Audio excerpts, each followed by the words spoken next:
Hello guys!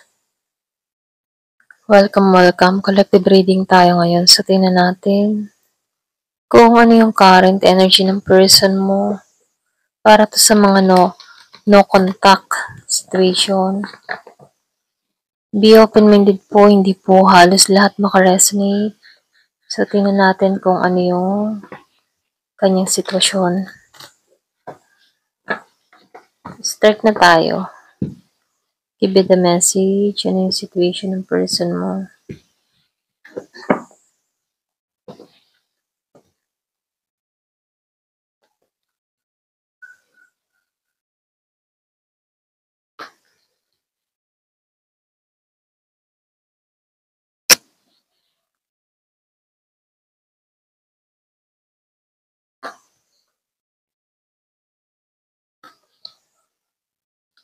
Meron ako nakikita dito. Scorpio, Cancer, Pisces. Merong Sagittarius. Merong Libra, Gemini, Aquarius. Meron din akong nakikitang Virgo, Capricorn, Taurus. Aries, Leo, and Sagittarius. Yung iba sa inyo, nakikitaan ko dito, hindi mo to kinikibo. So, nakikitaan ko dito, empty tong tao mo. Feeling empty. Feeling empty yung kanyang nararamdaman dito. Feeling niya dito, walang pag-angat na nangyayari. Okay? Kasi dito, hindi mo to kinakausap, hindi mo to kinikibo. Or pwede rin sabihin na mahabang panahon kayong wala ng usap dito. So, yung iba sa inyo, meron kang kadiling dito na hindi na rin umaasa. Hindi siya umaasa dito na kausapin mo. O ikaw yung may atraso dito, no? Nakikita ko dito, hindi na rin to umaasa dito. So, pilit nitong inaalisan tong mga masasakit na nangyari sa inyo dito. Pilit niya dito na iniiwasan yung mga sitwasyon na kinaharap niyong dalawa rito. So, nakikita ko dito may pag-iwas na ginagawa. Meron akong nakikita ng lalamig na hindi niya na hinihiling ikaw dito or pwede rin ikaw, hindi mo na to hinihiling dito. Wala ka ng gana dito. Wala pang usap kayo dito. Ito lang nakikita ko. Wala pang pagtatagpo. Personally, meron ako nakikitang umalis ng bansa or lumipat ng lugar. Merong distance sa inyo ng tao na to. Malayo kayo sa isa't isa. So, yung iba naman sa inyo, merong transformation na nangyayari. May renewal na nangyayari mula sa tao na to. Yung iba sa inyo, nakikitaan ko dito na 7 months, wala kayong usap, pwedeng sariwa pa to. Yung iba sa inyo, iba naman sa inyo, 6 months, walang usap, 6 months na nasa healing process, 6 months na binubuo yung sarili niya, binabalik yung lakas niya, ganun. Okay? So, nakikita ko dito, kahit ganun yung sitwasyon, pwede ikaw yung nanlamig dito. Ito lang nakikita ko, meron ako nakikitang taong nanlalamig. Nawawalan siya ng amor, nawawalan siya ng pakiramdam sa person niya. Meron kasing distance dito, malayo sa isa't isa. Meron ako nakikitang travel overseas, meron nasa ibang bansa. Or pwede rin sabihin, yung ba tipong na kahit to'y nagtatrabaho sa ibang bansa, gumugulo ka pa rin sa isip ng tao na to. Hindi siya nagtatagumpay dito kasi pwedeng hindi mo to kinikibo, hindi mo kinakausap, dinededma mo to. Kaya hindi rin siya nagiging maayos dito sa abroad, okay? Hindi siya masaya sa kinalalagay niya. Feeling empty or pwede rin sabihin na hindi siya nagtatagumpay dito. So, nakikita ko dito, yung iba sa inyo, hindi mo na kailangan mag-ibang bansa para kumita ng malaking pera. Kasi yung iba sa inyo, stable ang financial, magandang trabaho, magandang kita. So, nakikitaan ko din dito na yung iba sa inyo, masaya ka. Masaya ka sa kinalalagyan mo. Samantalang itong tao na to, hindi rito. Okay? Hindi siya masaya. Pero ganun pa man, nakikitaan ko dito. Yung iba sa inyo, nag-sacrifice. Mayroong pagsasacrifice. Lumayo. Dahil may pangarap siya. Okay? Meron akong nakikita ditong magpapabahay. Or pwede rin yung nagpaplano ka magpabahay. Or iniisip mo magpabahay. Or pwede rin meron kang tao dito na nais magkabahay. Magkaroon ng sariling bahay. So, nakikita ko dito, priority niya yung bahay niya. May involved na bahay ako nakikita dito. Meron ako nakikita dito na yung man tipo na gusto nitong sirain yung pader mo. Okay? Very grounded. So, nafe-feel ko dito, meron ditong tao na very grounded at gusto ng tao nito na sirain yung depensa mo, tanggalin nito yung balakid, okay, sa inyong dalawa. So, pwedeng hindi mo to kinikibo kasi merong nasa ibang bansa, pwedeng malayo sa bawat isa, pero itong tao nito, umaasa to na bigyan mo siya ng chance dito, no? Andun yung pag-ibig ng tao na to. Okay? So, nakikita ko dito, hindi naging maganda yung karanasan mo sa tao na to. Ito lang nakikita ko, no? Kumbaga, marami tong mga atraso sa'yo kung bakit ganito na lang yung depensa na nilalagay mo sa sarili mo. Okay? Meron kang pinuput na boundary pagdating sa tao na to. At itong tao na to, gusto nitong wasakin yung depensa mo. Okay? Malayo ka dito kaya hindi ka nito mapuntahan. Ito lang nakikita ko. Hindi ka niya malapitan, malayo kayo sa isa't isa. Yung iba sa inyo, nag-ipon ka ng pera, nag-ipon ka magpabahay, or nagpaplano ka magpabahay, 3 beses na nakita ko yung bahay dito. So, meron dito ang nagnanais magkabahay, or pwede rin sabihin, meron kang pinag-iipunan, priority mo yung pagpapaayos, pagpapaganda ng bahay. So, meron akong nakikitang Virgo, Capricorn, Taurus. Nandito ka sa Empress energy. Alam mo yung limitasyon mo, alam mo yung hangganan mo, alam mo yung gusto mo. Binago ka dito. Very independent, kaya mo yung sarili mo. Meron nakikitang single mother, single father, na kung saan nagiging maayos ang kalagayan ng tao na to, okay? So, stable tong tao na to. Maganda yung kita, maganda yung trabaho. Hindi niya kailangan tong person niya rito, okay? Lalo-lalo na sa financial kasi kaya niya naman kumita rito.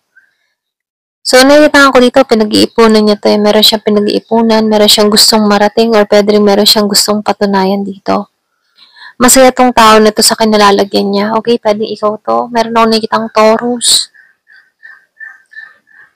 So, nakikita ko dito stable. Stable siya financially, or pwede rin sabihin ganito katingnan ng person mo. Stable ka, maayos ka, hindi mo siya kailangan. Na kung saan, totoo naman, okay? Hindi mo siya kailangan dito. So, nakikita ko dito, no? Merong takot to sa'yo. Kasi inabuso ka nito. Meron kang tao dito na sinungalin, or pwede rin sabihin na arrogante. Masakit magsalita, pabigla-bigla, hindi iniisip ang sinasabi sa'yo, okay?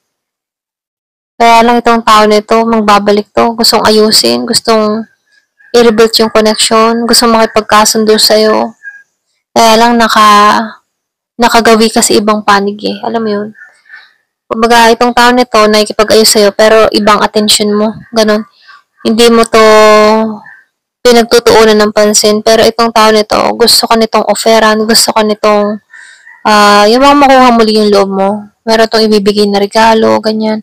Or meron tong gustong ipagkalob sa'yo para makuha muli yung attention mo. Pwedeng meron tong gagawin sa'yo, or pwede meron siyang iaalok sa'yo na hindi matatanggihan, ganon. So, lumalabas dito, gusto niyang buuin yung nasira sa inyong dalawa. Kasi may nasira sa inyong dalawa, pwedeng tiwala, ugnayan or pwede rin sabihin yung relasyon, ano. Gusto nitong makipagkasundo dito, kaya lang ayaw mo eh. Ayaw mong ayusin, deadma ka dito, or pwede rin sabihin na hindi mo siya priority, iba yung priority mo sa buhay at yung kaperahan mo, yung pag-unlad mo, yung kasaganahan mo. Doon ka nakatuon, or pwede rin sabihin nakatuon ka sa bahay mo, sa pagpapaganda ng bahay mo, pag-aayos ng bahay mo. So, lumalabas dito, pagdating sa taong ito, deadma ka muna kasi priority mo yung stability mo, okay? So, tingnan pa natin, ano.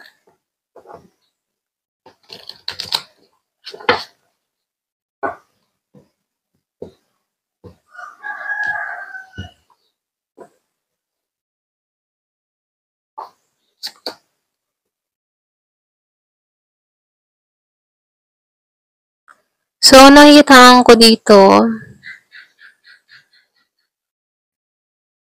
yung iba sa inyo, meron akong nakikitang nasa ibang bansa or makakalis ng bansa, okay?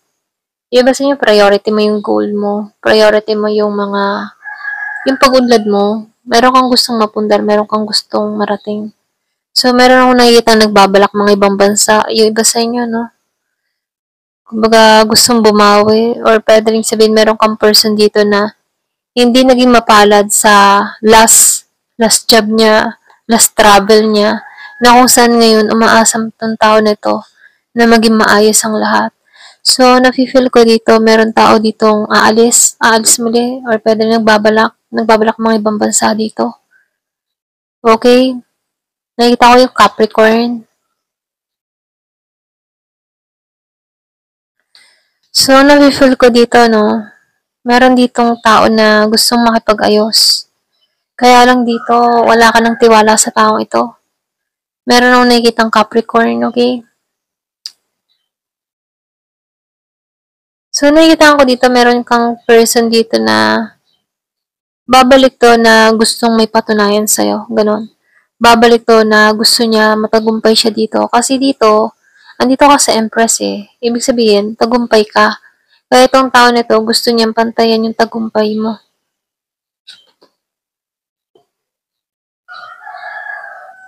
Kaya lang dito, no, lumabas ng 2 beses yung 7 of Wands.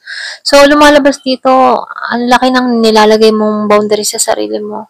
Nakaraos ka sa mga sitwasyong kinaharap mo.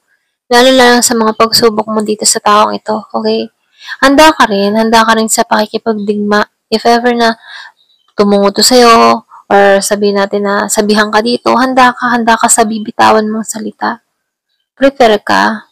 Kumbaga, nag-iintay ka lang din ng pagdating ng tao nito para madigahan mo, okay? I mean, sa digahan, ano, yung masabi mo yung mga gusto mong sabihin dito.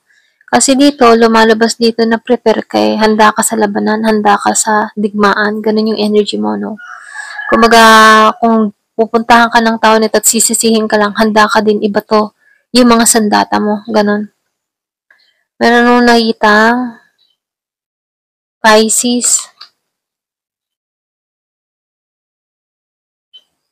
So, dito, no, meron akong nakikitang Sagittarius. Meron ka ditong tao na, alam mo yung tipo na hindi siya stable. Kumbaga, lahat ng kanyang mga pinaghirapan ay hindi nagbubunga ng maganda. Ayan. Kumbaga, itong tao nito na gusto nito na maging maayos, pero hindi, hindi pumapabor sa kanya. Yung kanyang mga pinaghirapan dito ay hindi umaani ng tagumpay. Bagkus,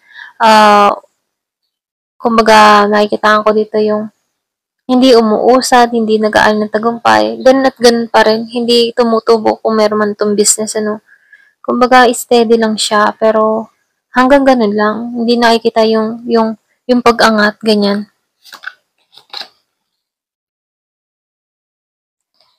So, meron akong nakikitang magta-travel, tapos na sa pag-iintay, naiinip na to, okay? Kumbaga, naiinip na to, gusto ka na nitong puntahan, gusto ka na nitong kausapin, okay? Yung iba sa inyo, meron kang kadiling na ganito, gusto ka na nitong puntahan, gusto ka nang kausapin, meron ako nakitang Libra. Naghihintay lang to ng pag-uwi mo, kung meron kang balak mag-travel, okay? So, nakikita ko dito, kung ikaw ay nasa ibang bansa, kung malapit ka nang umuwi, ano, Itong tao nito, nakaabang sa'yo, okay?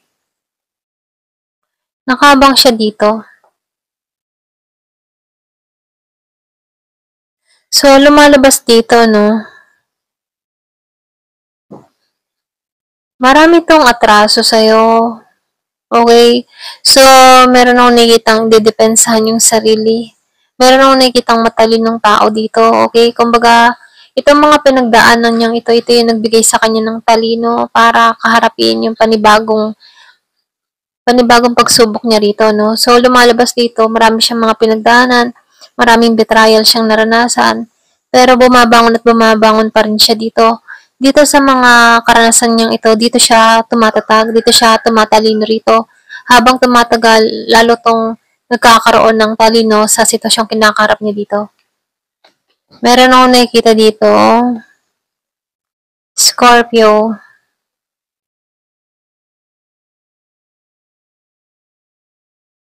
So, dito nga, no, lumalabas talaga na itong taong ito, yung pasensya, na itong taong nito ay nagiging matatag, nagiging siyang matalino dito. So, dito, no, logic siyang mag-isip. Pwede energy mo to.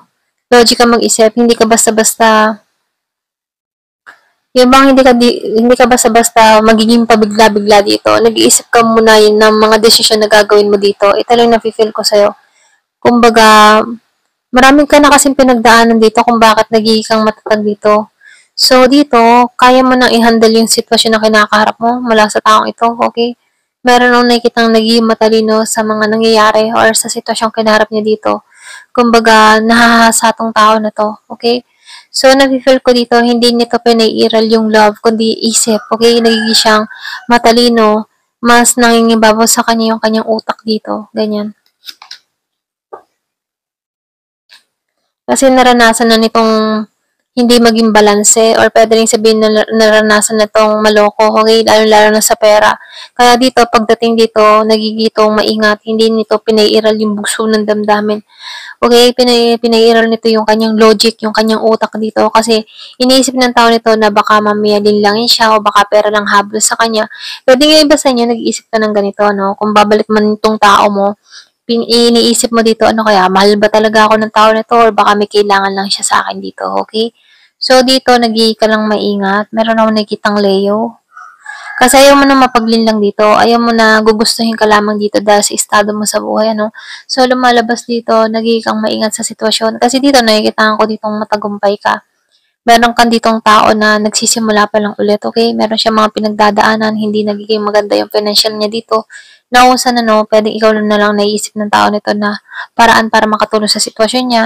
Kaya lang dito, nagiging kang matalino, hindi ka basta-basta malilin lang dito. Mautak ka dito pagdating din sa pera, okay? Ayan, ito lang nakikita ko sa'yo. Ayan, hanggang dito na lamang po. Thank you for watching. Love and peace.